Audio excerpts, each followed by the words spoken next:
in the art of 19th century Yoruba land, an era trembling beneath collapsing kingdoms, restless warriors, and the widening shadow of Europe, emerged a woman whose name refused to fade.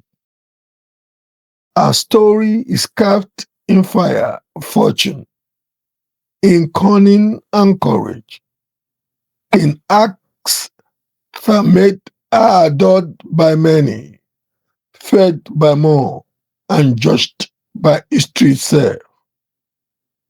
This is the life of Chief Efunroye Tinubu, merchant of empires, mother of markets, kingmaker of kings, one of the most powerful, polarizing women ever to walk the sands of West Africa.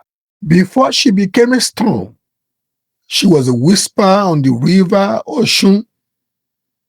Sometime between 1805 and 1810, in the Egba settlement of Ijokodo, a child entered the world bearing a name weighted with myth.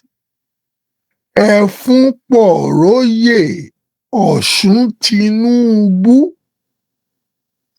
Her father, Olumosa, served Obatala with devotion. Her mother, Nijede, came from formidable river traders, women who threaded danger and opportunity between forest and water. Legend says that during one such trading journey, midstream upon the sacred river Oshun, her mother went into sudden labor. Some claim the river goddess herself received the child. Thus, the name Oshun Tinubu. Oshun has risen from the deep.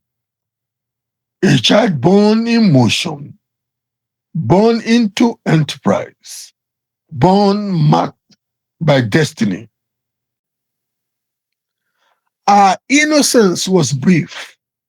Around 1821, the ancient kingdom of Orile Owu fell under the crushing alliance of the Ijebu and Ife. War drums thundered across Yoruba land. Kings fled. Mothers wailed. Captors prowled. Hunger stalked the forests.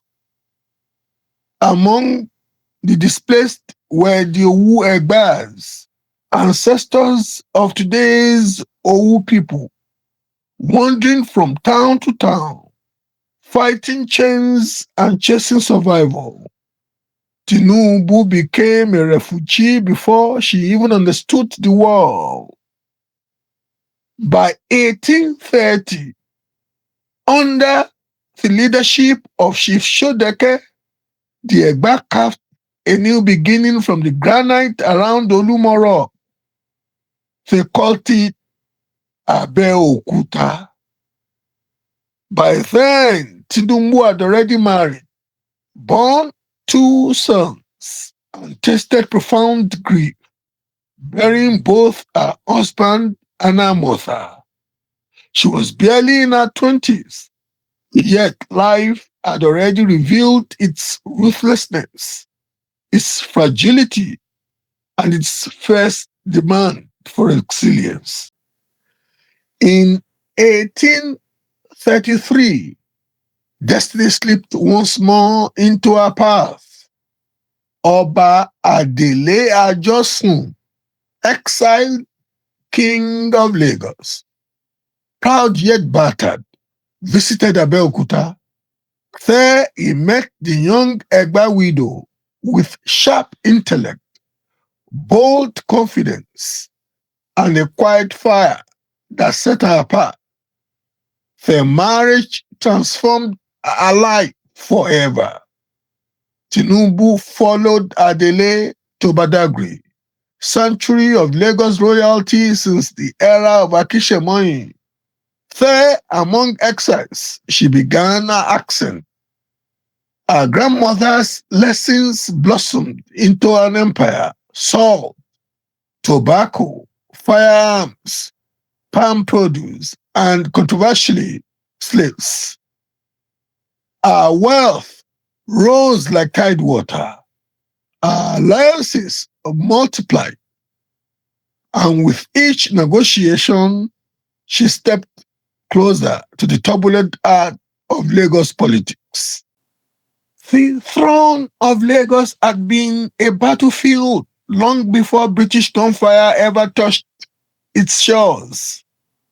Adele Ajosun regained power largely because Eletu Odibo, Lagos's formidable Kingmaker, opposed the ascension of Prince Kosoko after a bitter personal feud with Kosoko, who snatched a woman he wanted to marry. When Adele died, Tinubu threw her political weight behind his son, Oluwole, her stepson, against Kosoko's fierce ambitions. Her support proved decisive. During Oluwole's reign, she married his war captain, Yusufu Bada, another strategic alliance in an age where survival depended on the strength of one's bonds. Then fate struck. Oluwole died suddenly in 1841. Chaos reigned. Once more, Tinubu moved. Once more, she shaped the outcome, backing Prince Akitoye, uncle to Kosoko, who ascended the throne largely through her influence. She was no longer merely wealthy. She had become a kingmaker, a force woven into the very fabric of Lagos politics. But the tides of empire were rising. Akitoye, in a dangerously sentimental gesture, invited Kosoko back from exile. Within months, the charismatic prince, backed by his militia under the cunning Brazil-trained former slave boy, Ladunji Oshoditakpa, overthrew him. Eletu Odibo Oshibile was sixth, locked in a palm oil barrel, set alight, and drowned alive around Esuru Ogbomekune near today's Kuramo waters. Akitoye and Tinubu fled for their lives. Then came December 1851. Under the guise of suppressing slave trade, the British launched the reduction of Lagos, a brutal naval bombardment that shattered Lagos defenses, toppled Kosoko, and restored Akitoye. In 1852, as pre-agreed with the British, the reinstated king signed a treaty banning the slave trade in Lagos, but Tinubu did not stop. She continued dealing with Brazilian and Portuguese merchants, sometimes with quiet royal approval. Her defiance drew the gaze of a power far more dangerous than any rival prince. British Consul Benjamin Campbell saw in her the greatest obstacle to British domination of Lagos. She was wealthy, unpredictable, unbowed, and capable of rallying the people, especially women, like no other leader of her era. She secured valuable land from Akitoye, land now known as Tinubu Square. She maintained a personal militia of loyal slaves. She bullied rivals, outmaneuvered chiefs, and confronted British officials with infuriating boldness. By 1856, Campbell demanded a removal from Lagos. The new king Oba Dosunmu, trapped between British canon and Tinubu's influence, surrendered. Thus, the woman who once shaped kings was exiled to Abeokuta. Exile did not destroy her, it transformed her. In Abeokuta, Tinubu used her wealth and networks to support the Egba struggle against the fearsome Daomi kingdom, whose warriors marched with terrifying renown. Tinubu became a crucial supplier of firearms and gunpowder. Her contributions helped secure Egba victories celebrated across the region. In gratitude, she was bestowed the highest honor for a woman, Iyalode of Egba land, the supreme representative of Egba women. She continued shaping Egba politics, including influencing the choice of the Alake in 1879. She is said to have married once more Momo Buka, also known as Momodu Bugara, or Momodu Abubakar, or Alfa Ibinu, an Islamic scholar from Bornu. He was rumored to be a marabut or maker of chants.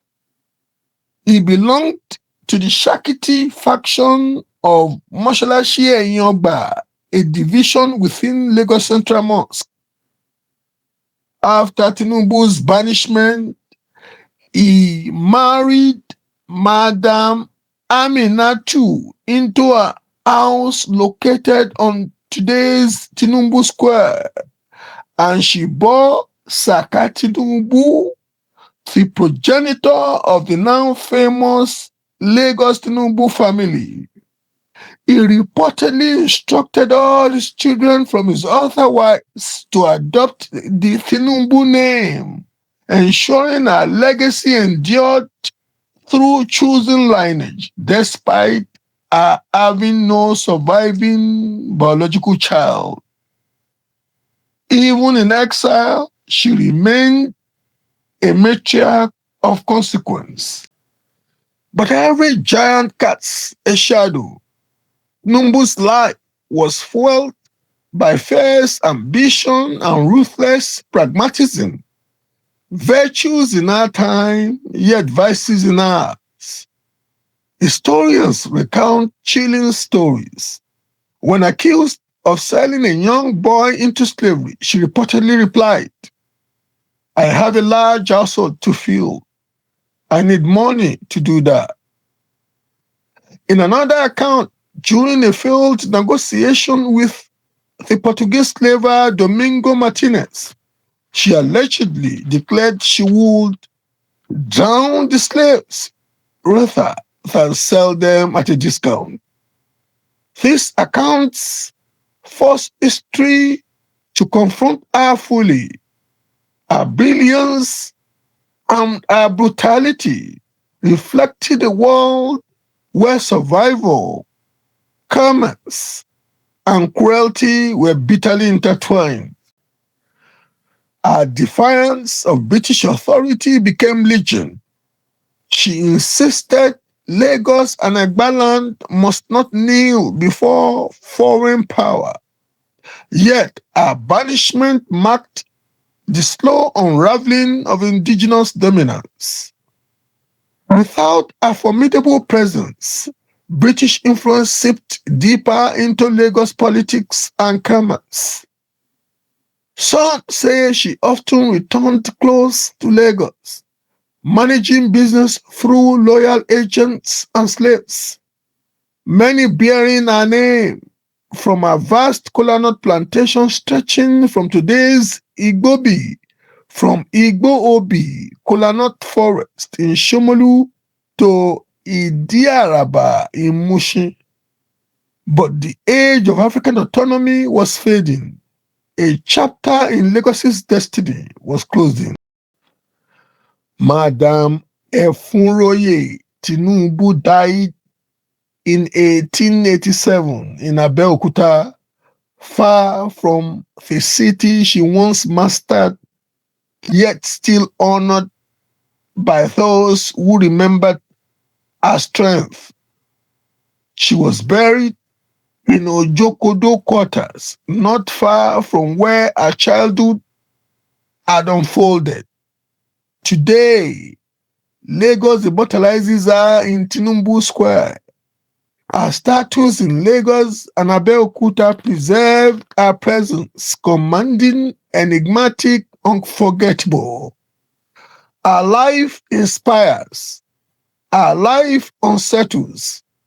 She was defender and oppressor, liberator and trader in bondage, a leader whose contradictions mirror the complexities of her age. This is the story of Efuroye Tinubu, a matriarch forged in fire, a ruler without a throne, a woman whose legacy refuses easy judgment.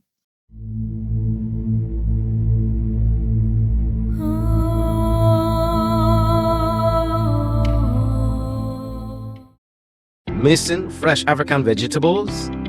AB Foods gets you covered. Your trusted West African food wholesaler here in the UK. Ugu, Ewedu, Onding, fresh fufu, and plenty more. Delivering and sharp, no stress.